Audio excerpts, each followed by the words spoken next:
Hi everyone, it's Laura. Welcome back to my channel. We are going to be doing a tutorial for bargain beadbox, and we're going to make the other one of these beautiful earrings. I love this, and of course it's not going to hang the way I want it to hang.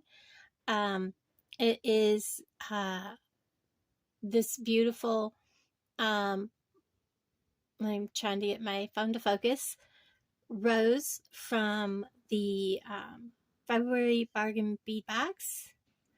I can't believe March is almost over. Today is the 20th of March. Oh my goodness. We are going to finish up.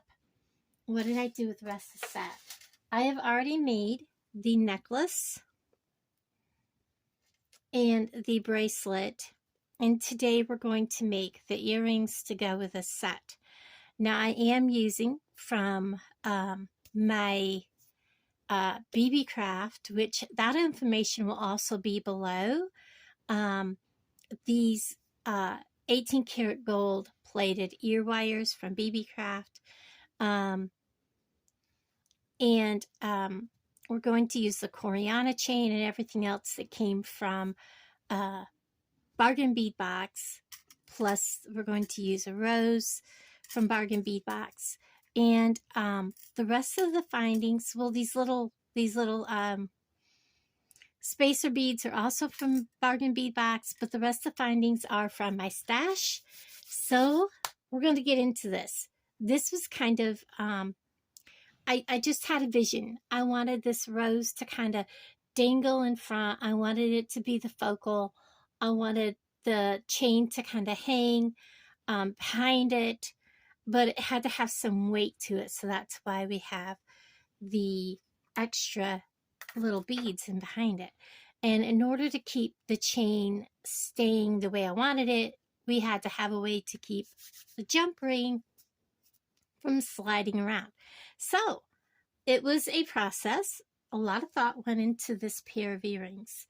First of all, I need to find my measuring tool. I know some people really love seeing this coming out. This earring, from end to end, I wanted to tell you guys, the Coriana chain that I'm using is 5 inches in length. So that you know how much I'm cutting off is 5 inches of Coriana chain. Just going to lay it out there. I'm going to get my nippers, and we're going to cut off 5 inches of Coriana chain, and I moved it. So I'm going to press down, hold it out there. I did it again, and nip off 5 inches of Coriana chain. That leaves me that much off left. Okay, we got this. So I have a 5-inch piece of Coriana chain, and I cut off an extra little bit because the very end of this little piece here has a little bit of a split, and I may have to cut that off. We'll see. For the front half, as you can see, I have a one of these crimp covers, because you don't really want the very front of that earring to show that crimp. So we're going to start by putting on a crimp. And guys, I am the most horrible person at doing a crimp. They do not come out very pretty. I'm terrible at making them round. So, you know, having that extra little bit is okay. I can cut it off if I have to. So we're going to take, and we're going to bring this out, and I'm kind of not really in frame. Let me bring you down a little bit more, so that it's right close to the very end, but not exactly. But the crimp cover is going to cover a lot of that. So we do want a bit hanging out. So I'm going to crimp this crimp tube, leaving me a good sized tail. Because like I said, the crimp cover is going to take up some of that tail. that's left over. So, yeah. So I want to make sure that this is definitely down on there. And then I'm going to struggle with this crimp cover because I struggle with these little dudes. I didn't struggle nearly as bad putting it on this as I do on other projects. This is the smallest crimp cover that comes from Walmart that's in the package. We're going to close it up just like a little Pac-Man. And I'm going to struggle to make him look round. And we're just going to play with him and hopefully keep him on there. He's trying to really want to look funky. Make sure he's on there, and he is. And he kind of has a bump right here.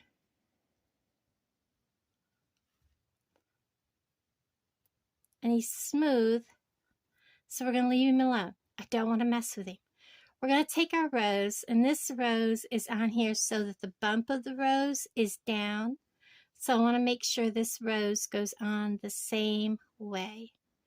So I want the bump of the rose facing down, just like that. Now, we're going to need to measure again because, as you'll see, the very first crimp is at, if you can see the end of that crimp, is at, let me back this up a little bit, is actually the top of it is at 1 5/8 of an inch. So that's where I need to put this crimp. So we're going to put this crimp on. I'm going to bring it down. We're going to turn it around. We're going to put this up against here. The top of that crimp has to be at 1 5/8 inch. And then we're going to crimp it down. Now, if I'm off by a hair, that's okay. It just needs to be really close to the other earring. So I kind of pulled him a little bit when I was crimping, but he is still right there at 1 5/8 inch. This is where I'm going to put on one of my, I believe these are the 3, or maybe they're 2 millimeter gold spacer beads from, or were these from Gina? I don't remember. I think they came from Bargain. There's no number on them, so they may have come from Gina's treasure bag. I think they came from GGC. Okay, he's not wanting to go into that one, so we'll leave it and try the next one.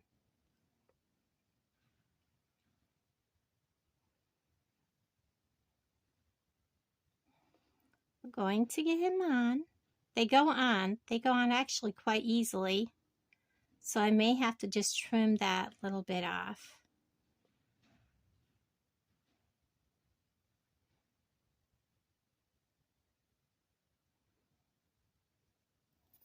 All right, let's take and nip that very, very tiny little bit off. And it doesn't take much. It's got just a very tiny bit sticking out.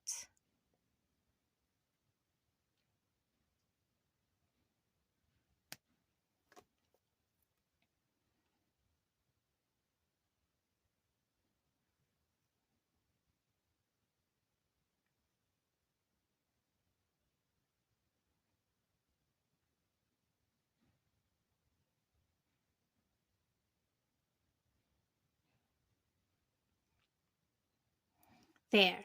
All right. So we're going to bring that all the way down there. The next thing I'm going to do is I'm going to take a jump ring, and I'm going to fix my jump ring first. Did you see that? It's like stuck to my pliers because my pliers are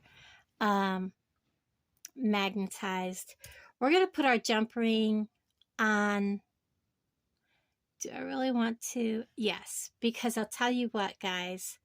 I struggled with this really badly. And we're going to make sure he's closed. I know a lot of people think I'm crazy, but we're going to kind of work hard in this a little bit once he's closed. All right. And this is going to hang.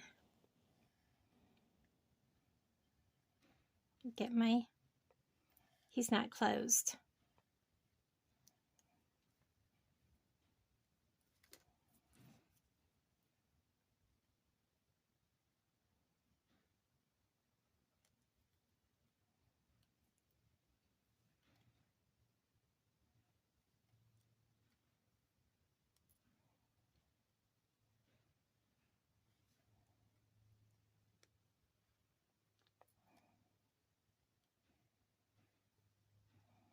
And this jump ring I may have to switch out because it's not wanting to close.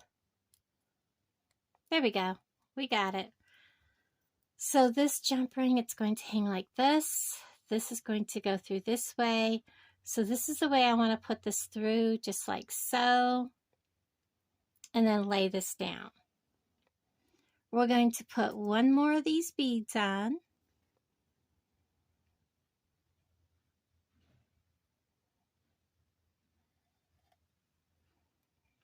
I'm chasing it now. Come on. Oh, I had it in there and it slid back out.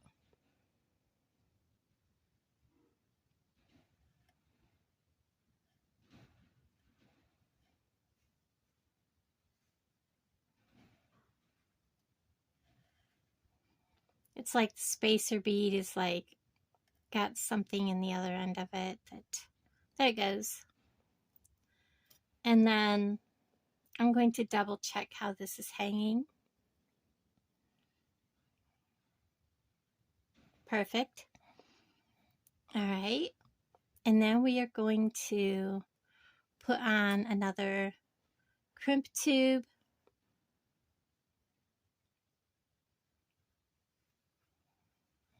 And then I want to make sure I give these beads just a little bit of room.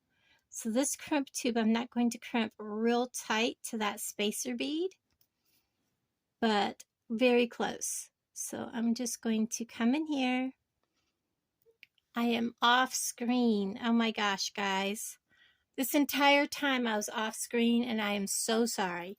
So what I've done is, I cannot believe I was off screen.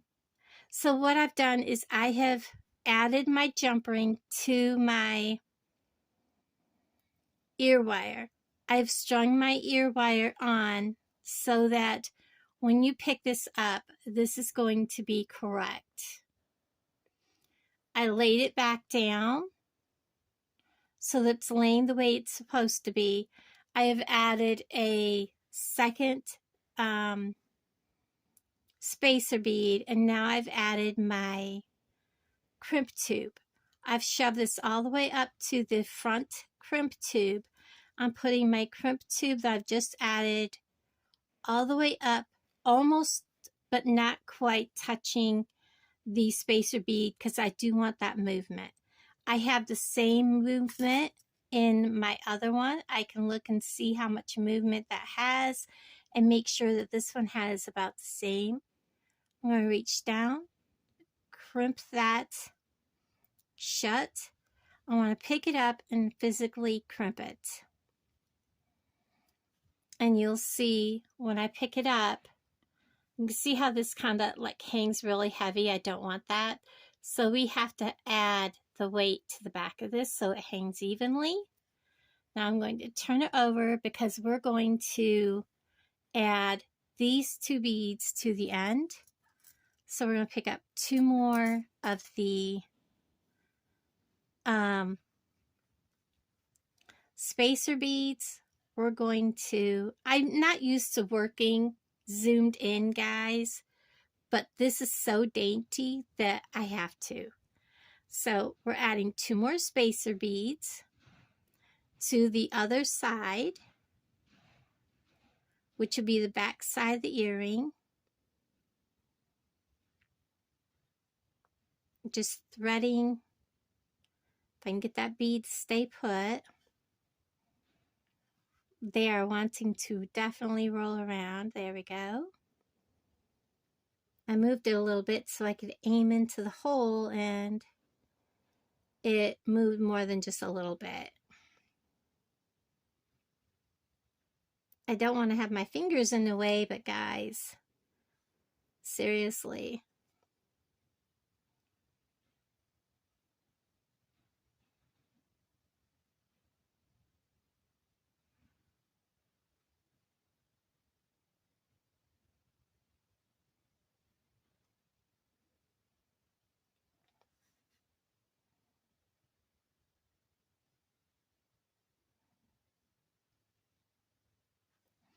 There we go.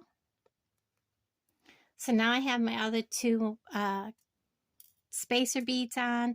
I'm now going to thread on another crimp tube. I have to do this with my right hand, guys. I am not left-handed. And again, we're just going to put it on the very end. Give my chain just a titch, little bit out the end of that crimp tube. If I have to, I will trim it down. And I'm going to crimp. Reach down, crimp, pick it up, turn it around. I want to make sure I have crimped that good. And I will trim that tiny little piece. It's sticking out just a hair longer than I really want it. Be very careful how much you trim off. I just took a tiny bit off the end. And pick up your earring. And there it is from the side view. So when you're wearing this,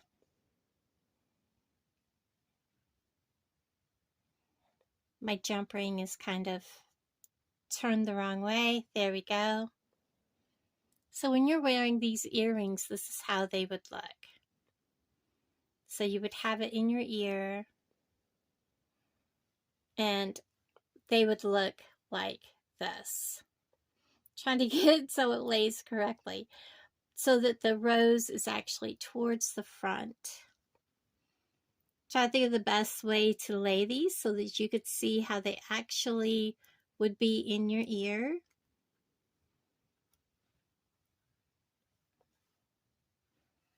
But there's that pair of earrings. The rose would be in the front, this would be to the back. But there they are. They're really, really pretty. I know when I take a picture, you'll see how they turn out. Thank you for hanging out with me. I am so sorry I was out of frame. That's the problem with zooming in so that you guys can actually see what I'm doing. So there will also be pictures of all 3 pieces together. So there's the earrings, and there is the necklace that I made. Let me zoom you guys out a little bit so I can see all 3 pieces. And there is the bracelet. So thank you guys for hanging out with me. I'll talk to all of you guys down in the comments below.